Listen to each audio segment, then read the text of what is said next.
Hari ini kita akan masuk di bagian yang ketiga dari seri firman Tuhan, New Depth in the Holy Spirit. Kedalaman baru di dalam Roh Kudus.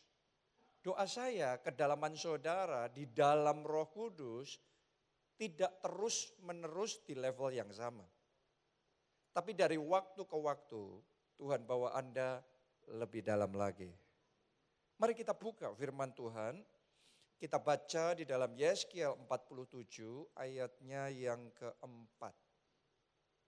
Ia mengukur 1000 hasta lagi dan menyuruh aku masuk sekali lagi dalam air itu.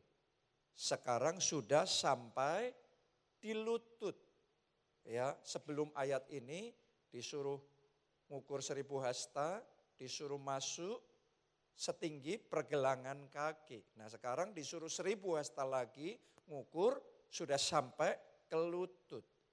Itu firman Tuhan yang kita bahas minggu lalu. Nah minggu ini adalah bagian berikutnya dari ayat ini. Kemudian ia mengukur 1000 hasta lagi. Kok enggak selesai ya? 1000 hasta lagi. 1000 hasta lagi. Tapi itu Tuhan yang ngomong. Diulang lagi, 1000 hasta lagi. Dan menyuruh aku ketiga kalinya masuk ke dalam air itu. Sekarang sudah sampai di pinggang. Jadi ini bicara tentang air yang keluar dari ambang bawah pintu bait Allah. Yang kedalamannya kalau diukur dan diikuti terus, jalan terus, diukur terus, diikutin terus. Dia akan membawa kita masuk lebih dalam lagi. Tambah dalam lagi. Dan semakin dalam lagi. Ya tadinya sepergelangan kaki, terus selutut, terus sepinggang. Yang pertama saya mau sampaikan sama kita semua pesan Tuhan hari ini. Buat saudara semua, jemaat keluarga Allah, ayo 1000 hasta lagi. Dalam perjalanan kita mengikut Tuhan, jangan berpuas sudah gini aja. Sampai di sini saja. Saya percaya Tuhan mau bawa saudara masuk lebih dalam lagi. Karena itu berjalan lebih jauh lagi. Bayar harga lebih lagi sama Tuhan. Amin. Saudara jangan berpuas diri hanya karena sudah pernah terima baptisan Roh Kudus. Maka sudah selesai. No. Hari ini Tuhan ngomong 1000 hasta lagi. Jangan hanya ketika saudara sudah dibaptis air, terus kemudian saudara ngomong, ya sudah, yang penting saya orang Kristen, sudah dibaptis, ya sudah. Hari ini firman Tuhan ngomong sama saudara, 1000 hasta lagi. Ayo masuk, berjalan lebih jauh lagi, dan masuk lebih dalam lagi. Sampai benar-benar kita nanti akan ditenggelamkan di dalam sungainya Roh Kudus. Doa saya bahkan selama seminggu ini kita ada di dalam KKR pencurahan Roh Kudus. Ya, Anda mengalami kepenuhan Roh Kudus yang lebih dalam lagi. Anda terima urapan Tuhan yang lebih dalam lagi. Anda mengalami kuasa Tuhan bermanifestasi bekerja nyata dalam hidup saudara lebih dalam lagi. Tuhan bawa saudara mengalami pengalaman-pengalaman yang ajaib bersama dengan Roh Kudus lebih dalam lagi. Ini yang Tuhan mau, kita masuk lebih dalam lagi. Dalam perjalanan rohani, dalam perjalanan iman kita. Dan secara spesifik hari ini yang kita baca tadi kedalamannya adalah di level kedalaman pinggang. Maksudnya level kedalaman pinggang apa? Saudaraku di dalam Alkitab ketika bicara tentang pinggang itu bicara tentang kekuatan. Saya bacakan beberapa ayatnya buat saudara. Mazmur 65 ayatnya yang ke-7. Engkau yang menegakkan gunung-gunung dengan kekuatanmu, sedang pinggangmu berikatkan keperkasaan. Oke, saya bacakan lagi. Mazmur 93 ayat 1. Tuhan adalah Raja, ia berpakaian kemegahan.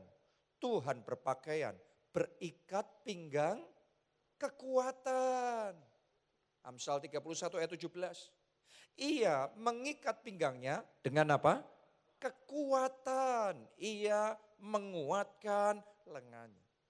Jadi bicara tentang kedalaman Sungai Roh Kudus sampai di pinggang, itu bicara tentang kekuatan. Anda harus tahu bahwa area sekeliling pinggang dikenal sebagai pusat kekuatan tubuh kita. Atau mungkin istilah zaman sekarangnya core-nya kita.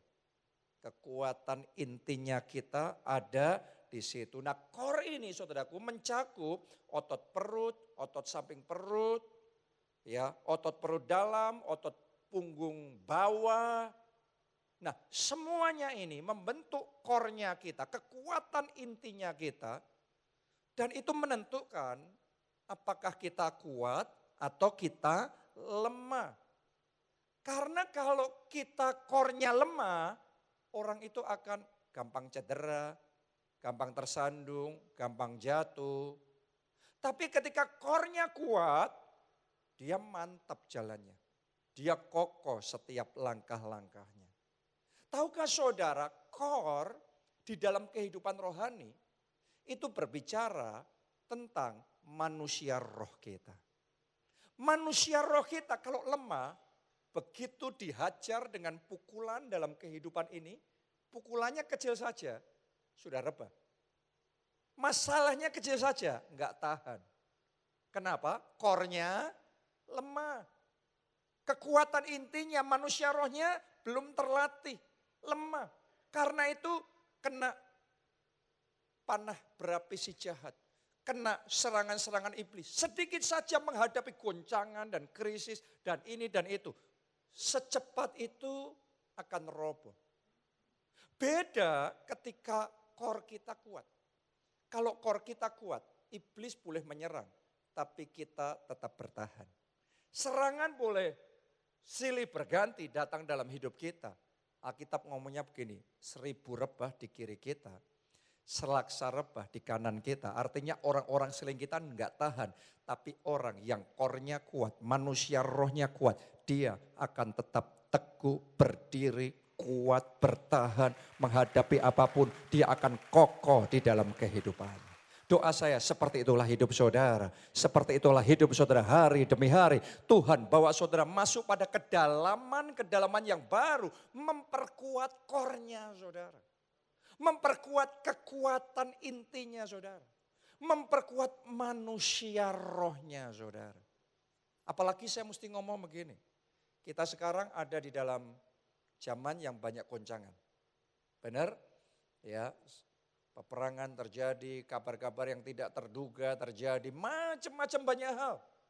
Krisis melanda, dolar naik, BBM naik. Di Jogja ngisi bensinnya nambah mahal enggak itu Pak Bagiono?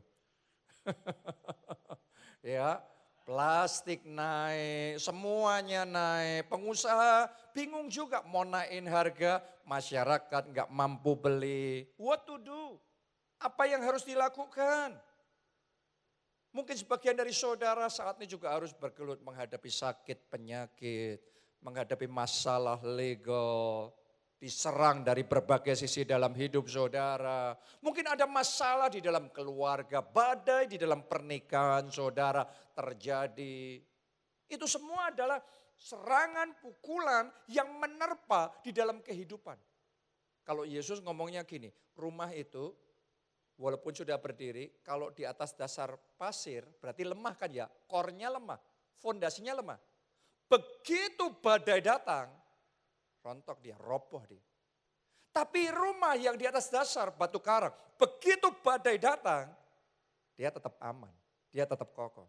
Seperti itu hidup saudara. Tahun ini Tuhan mau memperkuat manusia roh saudara. Tahun ini Tuhan mau memperkuat hubungan pribadi saudara dengan Tuhan. Tahun ini Tuhan mau memperkuat iman saudara. Tahun ini Tuhan mau membawa Anda masuk pada kedalaman-kedalaman yang baru. Fondasi-fondasi roh yang baru yang belum pernah Anda punya sebelumnya. Sehingga tahun ini Anda tetap bertahan. Anda tidak akan jatuh. jatuh, Anda tidak akan roboh. Apapun boleh terjadi, tapi tangan Tuhan menopang. Tangan Tuhan menguatkan, tangan Tuhan memampukan saudara. Anda bisa, aku cakap menanggung segala perkara di dalam Yesus yang memberi kekuatan kepadaku.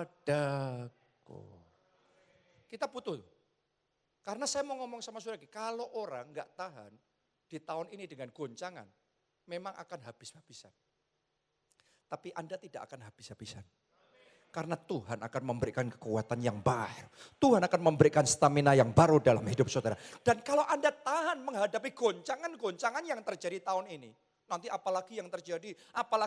Kalau Anda tahan menghadapi semuanya itu tahun ini, nanti di akhir tahun ini Anda akan tersenyum dengan lebar.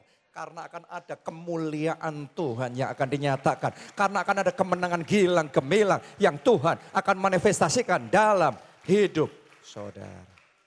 Amin. Tapi Anda butuh tuh supaya belajar mengembangkan kekuatan inti, core manusia roh saudara. Ya kalau di gereja kita itu ada yang namanya ISBZ, retreat ISBZ. Anda ditempa di sana, itu retreatnya beda sama yang biasanya, ya enggak sekedar dielus-elus, tapi di sana ditempa seperti tentara Allah. Ya ayo jadi kuat, ditempa leadershipnya, ayo jadi kuat di dalam Tuhan. Ya, jadi kita ini jadi anak-anak Tuhan, mindsetnya bukan cuma dikuatkan, dihibur, disenangkan. No.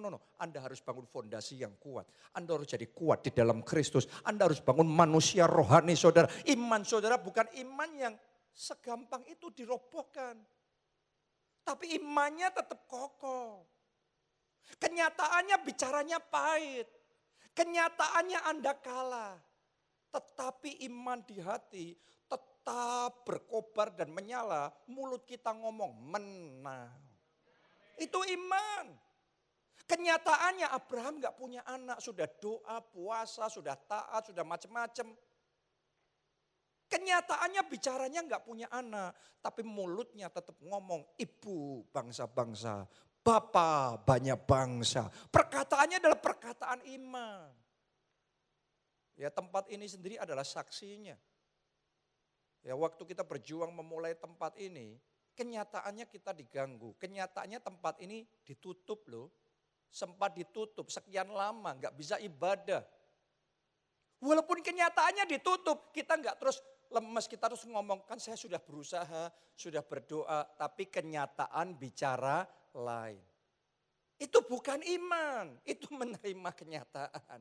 Sekalipun kenyataan bicara lain, tapi mulut ini, iman ini terus menyala dan berkobar. Dan berkata dalam nama Yesus, buka. Itu adalah iman, itu core saudara. Iman inti di dalam hati saudara. Gak bisa dirobohkan iblis, hanya menutup pintu saudara. Ketika Anda berdiri teguh di dalam iman, menghadapi semuanya itu, ya Anda akan melihat kuasa Allah bekerja. Dan begitu kuasa Allah bekerja, yang tertutup akan terbuka. Tempat ini sudah tertutup, terbuka lagi. Dan sekian lama kemudian bukan cuma bisa pakai ibadah. Sekarang tempat ini sudah punya izin permanen gereja. Tepuk tangannya pula yang paling meriah buat Tuhan kita.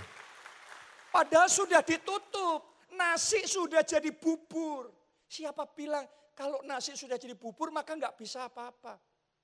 Tuhan kita yang membuat air menjadi anggur.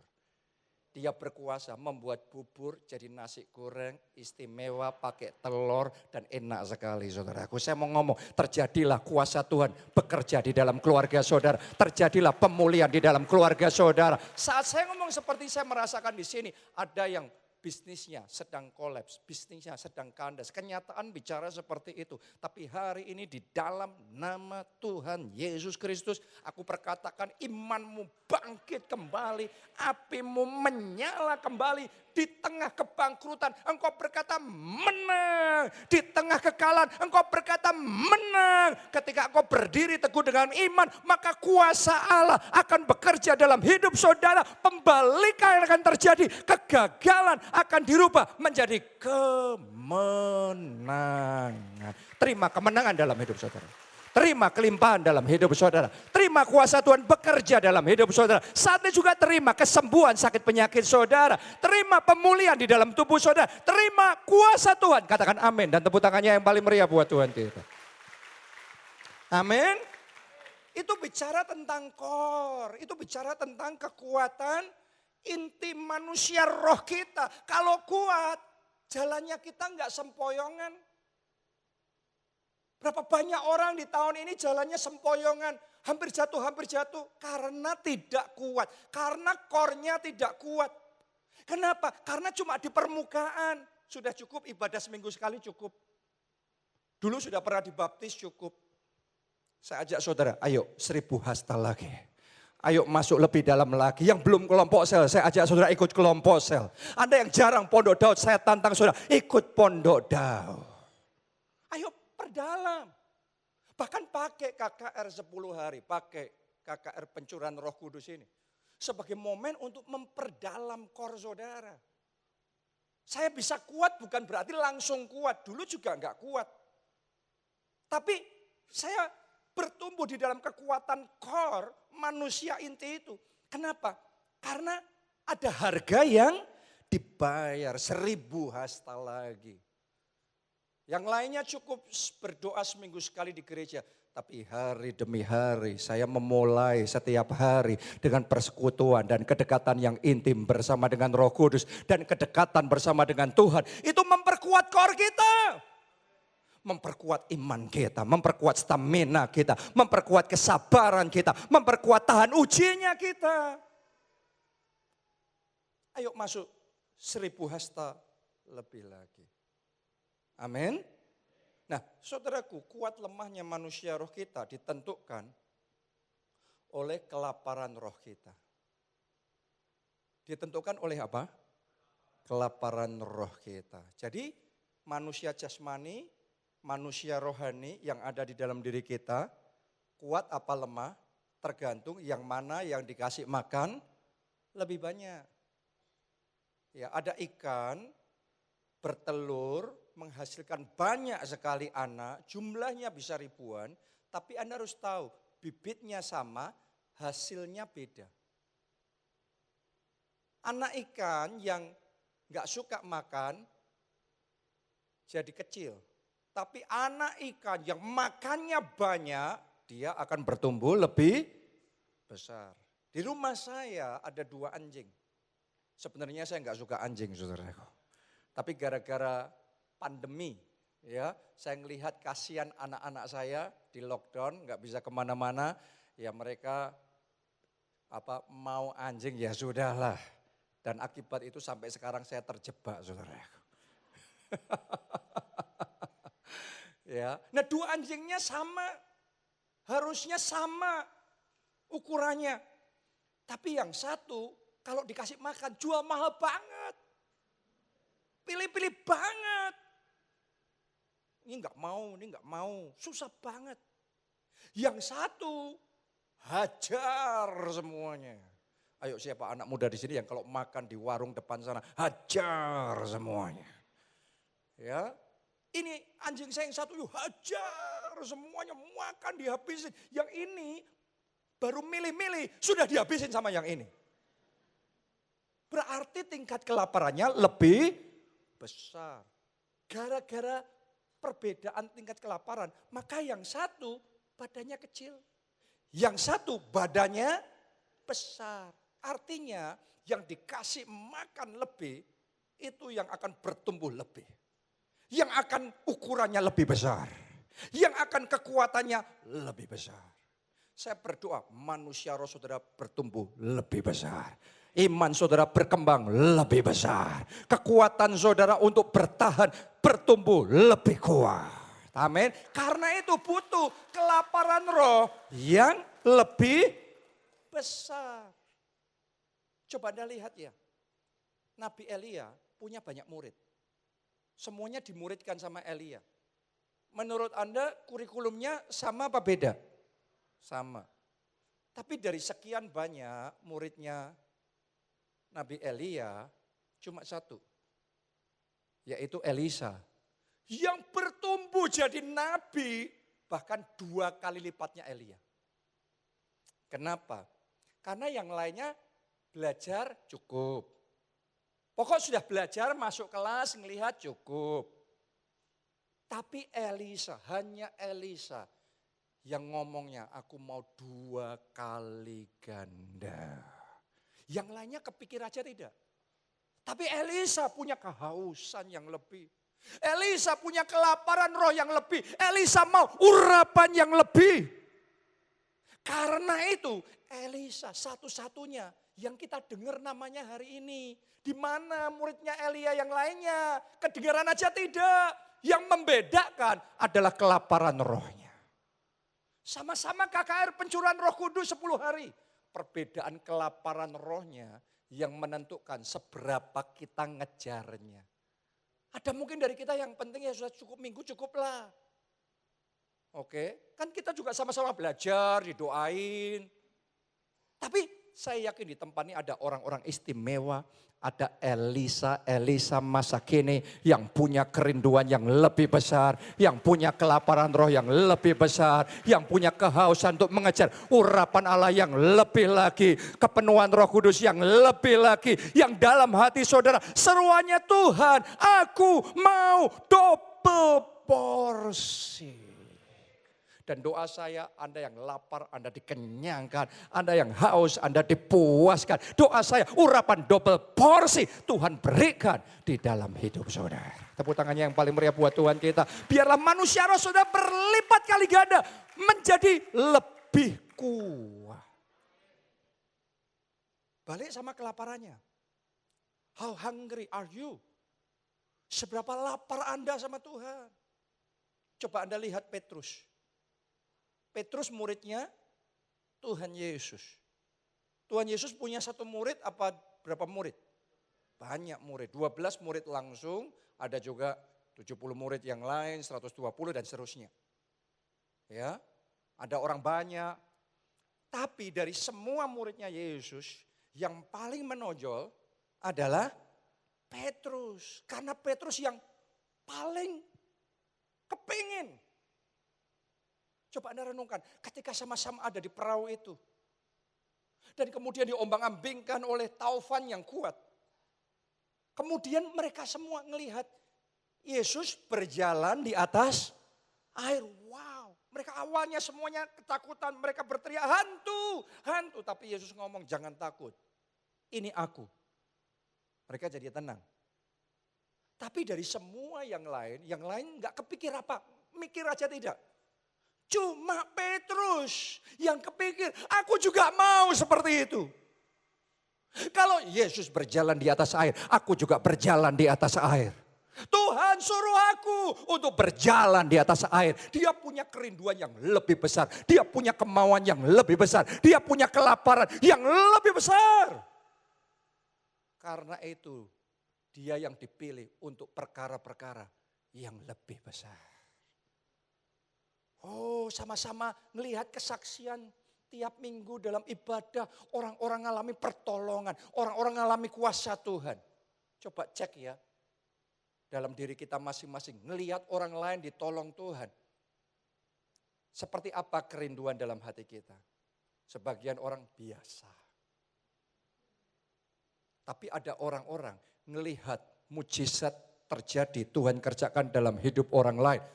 Dia ngomong dalam hatinya, Tuhan kalau engkau tolong dia, engkau juga bisa tolong aku. Kalau engkau angkat dia, engkau juga bisa angkat aku. Kalau engkau pakai dia, Tuhan pakai aku. Urapi aku lebih lagi. Itu bicara kelaparan roh, kehausan roh yang lebih besar. Itu yang akan menentukan seberapa besar manusia roh saudara bertumbuh dan menjadi kuat. Dan dengan kelaparan roh yang seperti itu yang akan membedakan saudara daripada orang-orang di sekeliling saudara.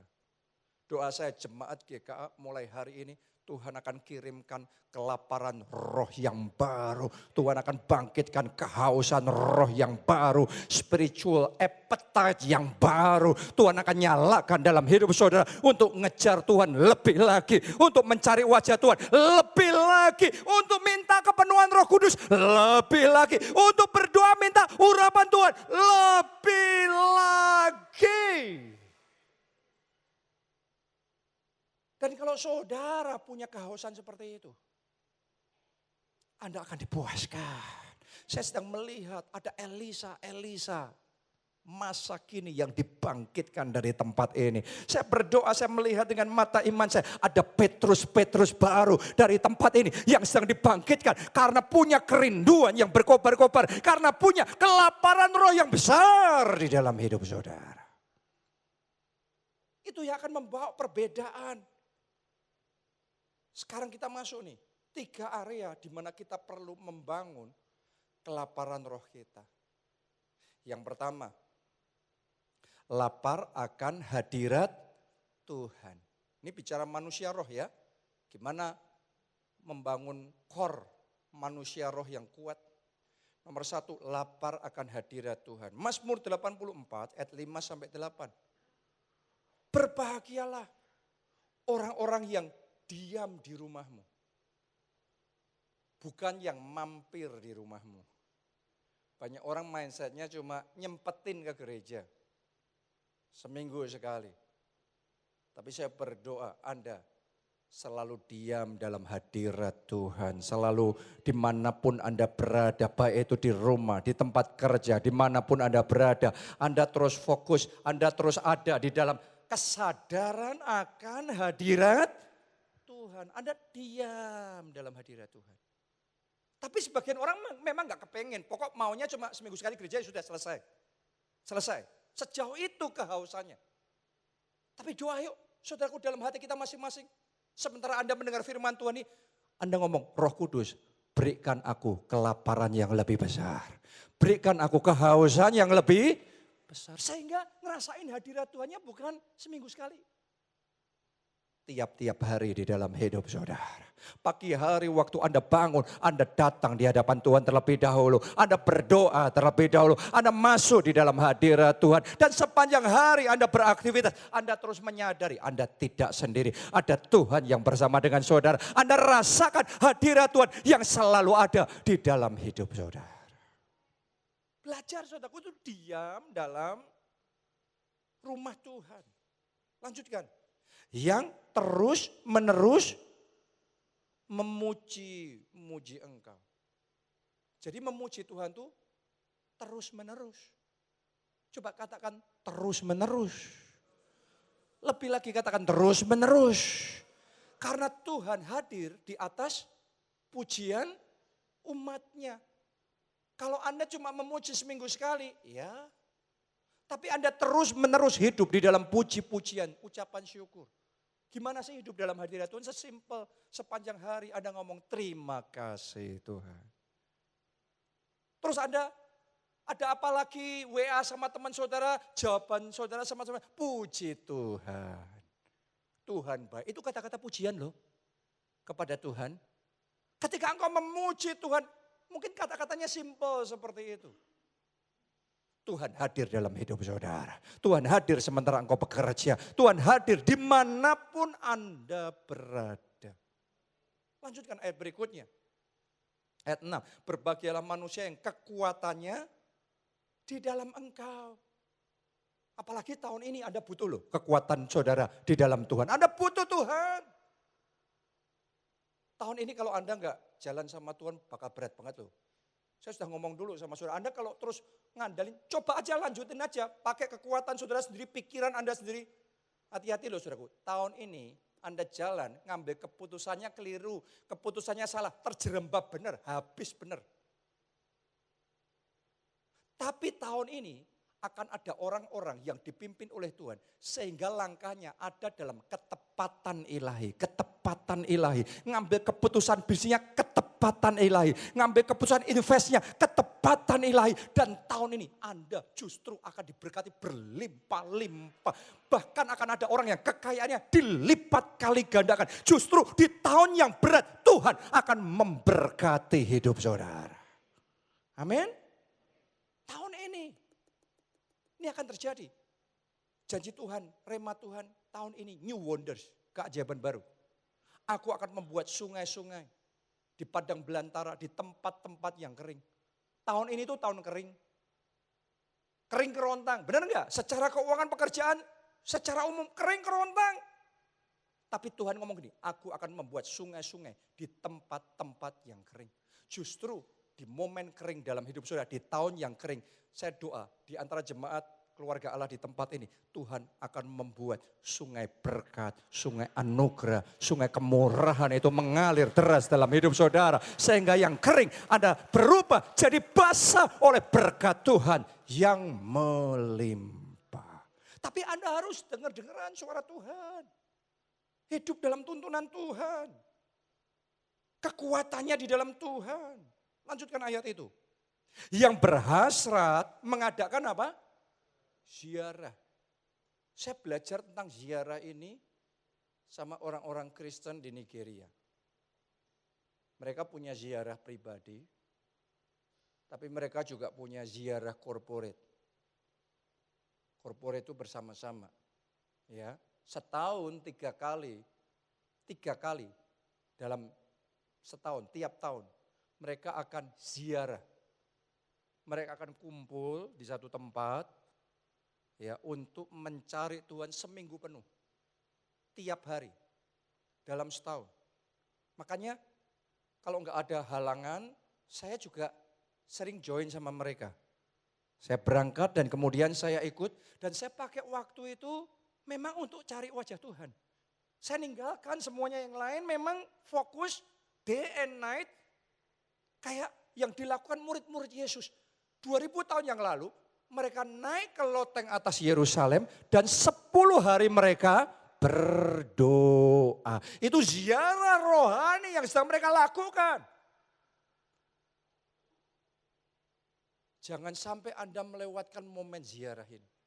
Saya percaya KKR Pencurahan Roh Kudus ini adalah momen ziarah yang sangat penting. Yang akan menentukan seberapa kekuatan ilahi yang akan Anda terima di dalam hidup saudara. Dan seberapa kekuatan yang Anda punya untuk melalui tahun ini.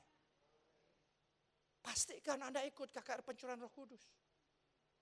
Next berikutnya saudaraku, kita ada UC, Unlimited Conference. Itu corporate di mana global semuanya. Jemaat GKA kita kumpul di kota Solo. Itu ziarah rohani, itu apinya besar sekali. Nanti Anda akan terima kekuatan yang extraordinary. Anda akan melihat itu nanti. Buat sebagian orang gak penting ziarah, lebih baik saya kerja. Kerja lebih produktif. Ziarah ninggalkan yang lainnya gak dapat apa-apa. Dalam hidup ini saudaraku ya, gak bisa hitungannya cuma ditentukan matematika. Anda sehari kerja dapat berapa, kerja berapa dapat berapa. No, ada orang-orang ya seperti kayak orang nebang pohon. Kapaknya kalau tumpul, Anda mau ngeluarin tenaga berapa banyaknya. Loyo, berat untuk menumbangkan pohon. Tapi ada orang yang pinter, ziarah dalam tanda kutip. Kapaknya diasah dulu. Sehingga ketajamannya beda. Begitu ketajamannya ini luar biasa. Dipakai untuk menebang pohon yang sama. Sekarang kecepatannya, kekuatannya berlipat kali ganda.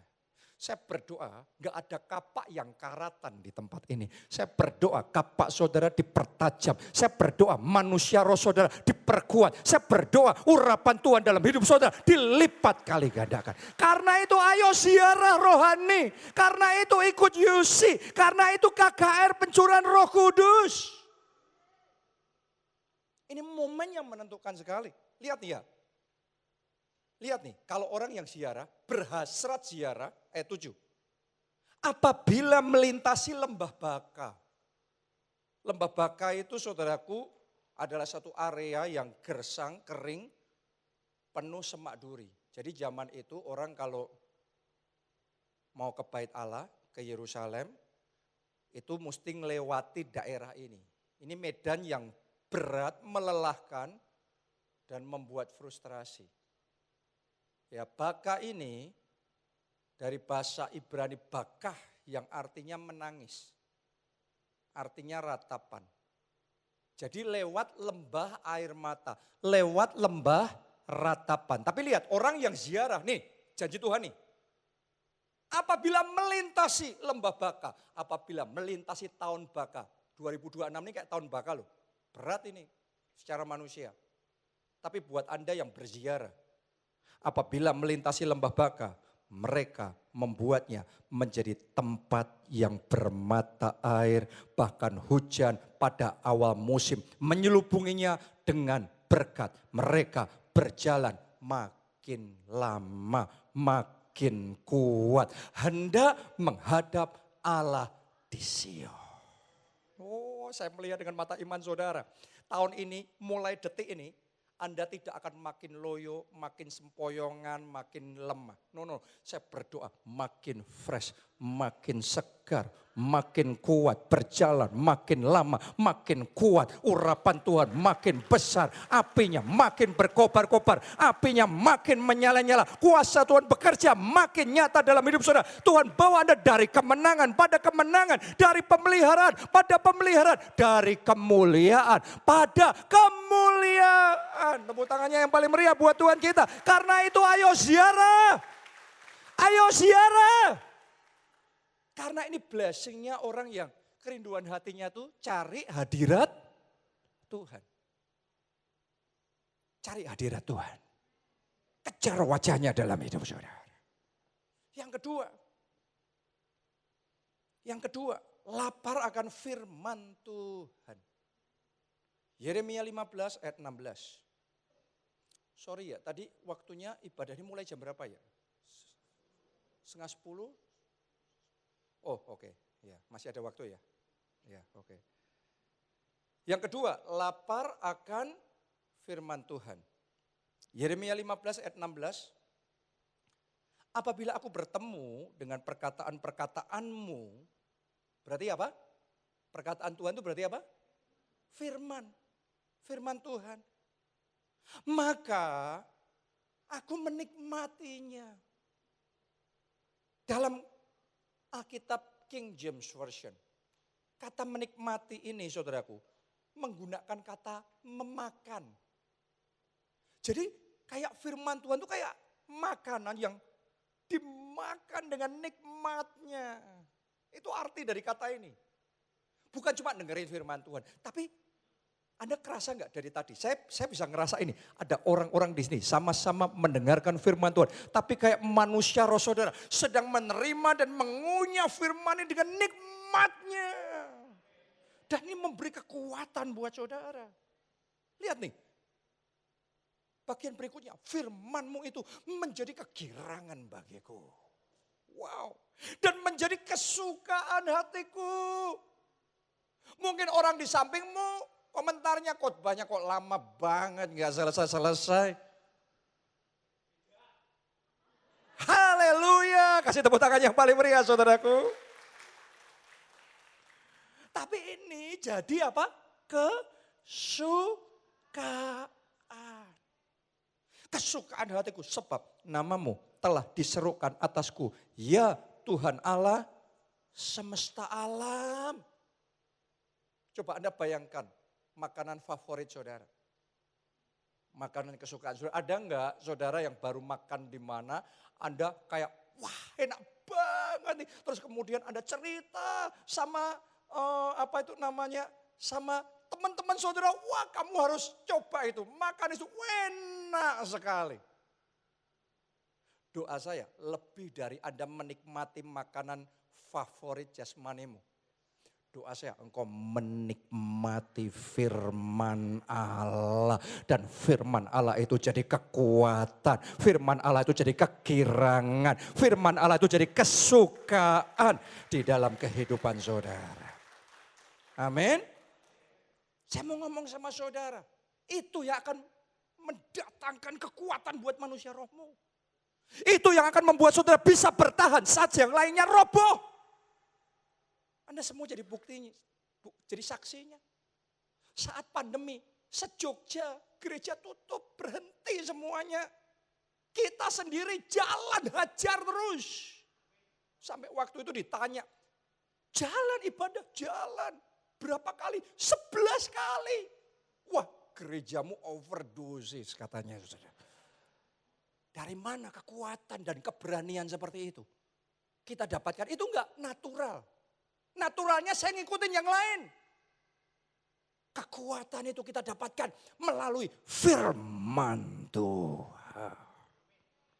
Gimana ceritanya saat pandemi, semua keuangan gereja kolaps di titik terendah. Tapi tempat ini dibangun. Kalasan dibangun.